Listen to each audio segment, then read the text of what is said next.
Welcome to PDF Run. In this video, we'll guide you on how to fill out a closing disclosure form. A closing disclosure is a form that provides all the information regarding the type of mortgage loan you have selected. Included in this document are your loan terms, your monthly payments, and how much you will pay in fees, along with other costs to get your mortgage.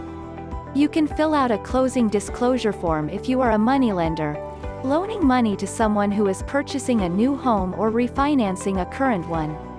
Note that you are required to give the closing disclosure to your client at least 3 business days before you close on the mortgage loan.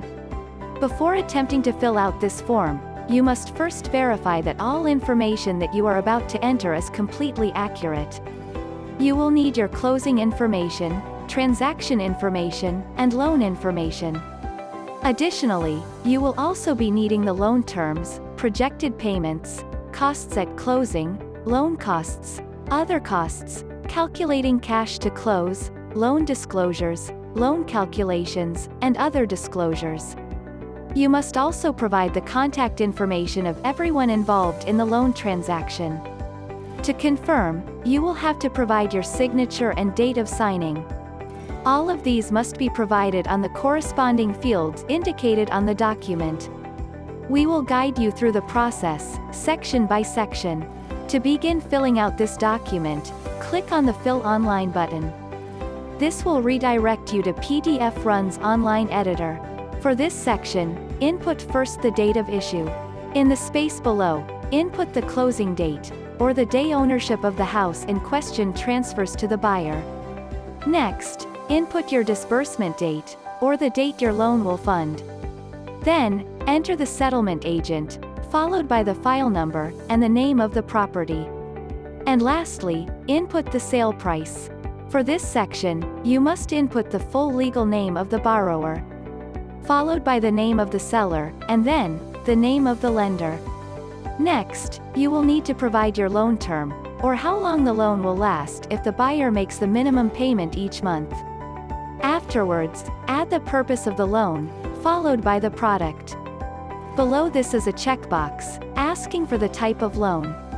Check whether it's conventional, a Federal Housing Administration, FHA, loan, or a Veterans Affairs, VA, loan. And lastly, input the loan ID number and MIC-ID number. For this section, you must indicate the terms of the loan. First, you must input the loan amount or the amount to be lent to the borrower. Next, add the interest rate of the loan. Then, you must input your monthly principal and interest, or the amount to be paid back every month. Take note that for these 3 items, you must also indicate if these can increase after closing. Lastly, indicate whether or not the loan has the following features: prepayment penalty, and balloon payment. For this section, you must input the calculated payments for each year interval.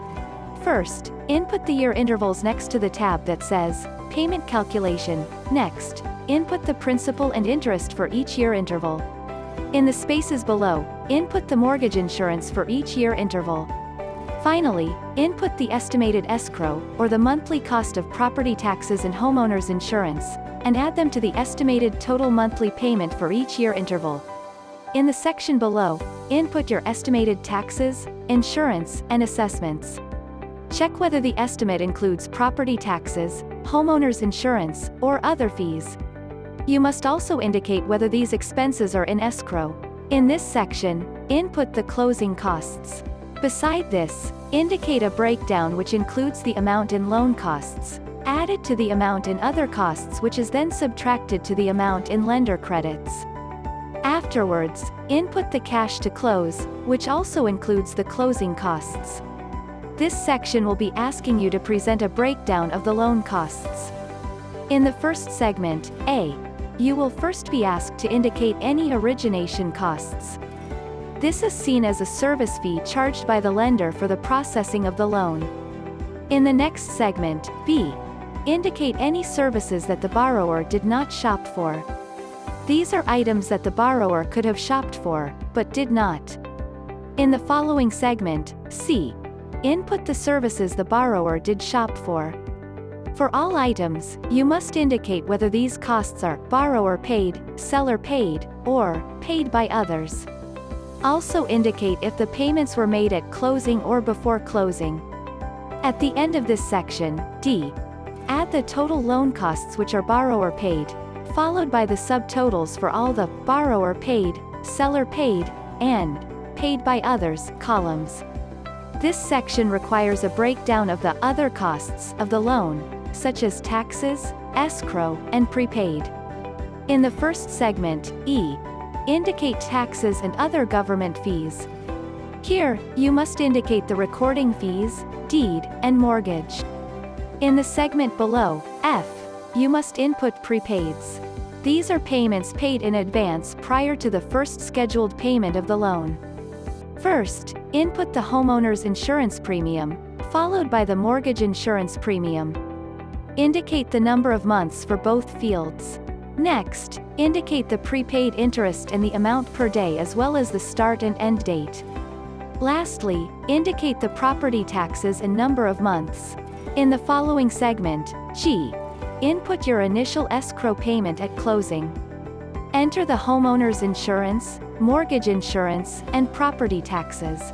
For all of these, you must indicate the amount paid per month and number of months. In the next segment, H. Indicate any other fees if present. In the second to the last segment, I. Add the total other costs, which are borrower paid, and the respective subtotals. At the very end of this section, J. Indicate all closing costs, which are your total loan costs as well as total other costs. For all items, you must indicate whether these costs are borrower paid, seller paid, or paid by others, and specify whether these payments were at closing or before closing. Additionally, provide your closing cost subtotals as well as lender credits. This section includes a table for you to see what has changed from your loan estimate. There are 3 columns: loan estimate, final amount, and did this change? In the final column, indicate whether the loan estimate properly reflected the final amount. You will be asked to tabulate the following data: total closing costs, closing costs paid before closing, closing costs financed, paid from your loan amount, down payments or funds from borrower, deposit, funds for borrower, seller credits, and adjustments and other credits. Total all of these costs at the cash to close segment of the table. This section is split into 2: borrower's transaction and seller's transaction. The first segment, K, of this half, requires the payments due from the borrower at closing, where you indicate the sale price of property, sale price of any property included in sale, closing costs paid at closing, as well as any additional adjustments. You will also need to indicate any city or town taxes, county taxes, and assessments. The next segment, L, of this half, requires the payments already paid by, or on behalf of the borrower at closing. These include the deposit, loan amount, existing loan or loans assumed or taken subject to, and seller credit, as well as other credits and any adjustments. For the final segment of this half, indicate the total due from the borrower at closing, from segment K. Afterwards, indicate the total already paid by, or on behalf of the borrower at closing, which is the total in segment L. Also, check the corresponding to and from borrower box. The first segment, M, of this half requires the payments due to the seller at closing. This includes the sale price of the property, sale price of any personal property included in the sale, and any corresponding adjustments. The next segment, N, requires all the costs due from the seller at closing. These include the excess deposits, closing costs paid at closing, J, existing loan or loans assumed or taken subject to, payoff of first mortgage loan, seller credit, and any adjustments. Finally, you must calculate all of the totals, such as the total amount due to the seller at closing, M, and the total amount due from the seller at closing, N. Also, check the corresponding to and from seller box. This next section will cover any loan disclosures that may or may not apply to the transaction. Please check the box corresponding to your answer. Under Assumption, you will be asked if the lender will be allowing the buyer to sell or transfer the property to another person. Under Demand Feature, you will be asked if your loan has the demand feature, which will require early repayment of the loan. Under Late Payment, your lender will charge a late fee of a specified amount if the payment is more than a certain number of days late. Under Negative Amortization, you are asked to choose one of the following options shown. Take your time to read each. Under Partial Payments, you are asked to choose one of the following options shown. Take your time to read each.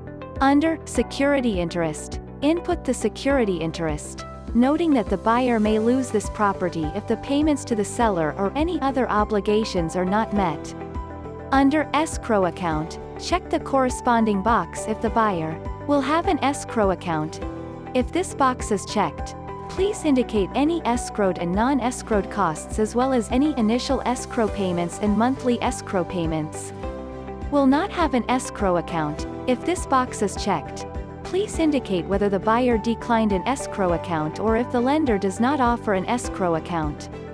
Indicate as well any estimated property costs after the first year, and the escrow waiver fee. Under this section, you will be asked to show the calculations that the buyer has to pay for the loan. Specifically, you must indicate the total of payments, the finance charge, the amount financed, the annual percentage rate, APR, and the total interest percentage, TIP.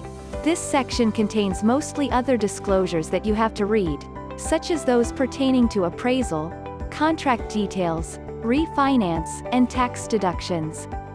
Under Liability After Foreclosure, indicate whether or not the state has the ability to protect the buyer from liability for the unpaid balance, in the event that the lender has foreclosed the property, and the foreclosure does not cover the amount of unpaid balance on the loan. This section contains a table for the contact information of the following: the lender, mortgage broker, real estate broker, buyer, real estate broker, seller, and the settlement agent. For each person listed, you must provide the following: name, address, NMLS ID, license ID, contact NMLS ID, contact license ID, email, and phone number. To confirm this document, the applicant and the co-applicant have to put their name and signature on the form, and include the date of signing. Review and double-check if all entered information and computations are correct and accurate. Once finished, click on the Done button to save, download, and print your closing disclosure form. To learn more about this form or find other fillable templates, visit www.pdfrun.com.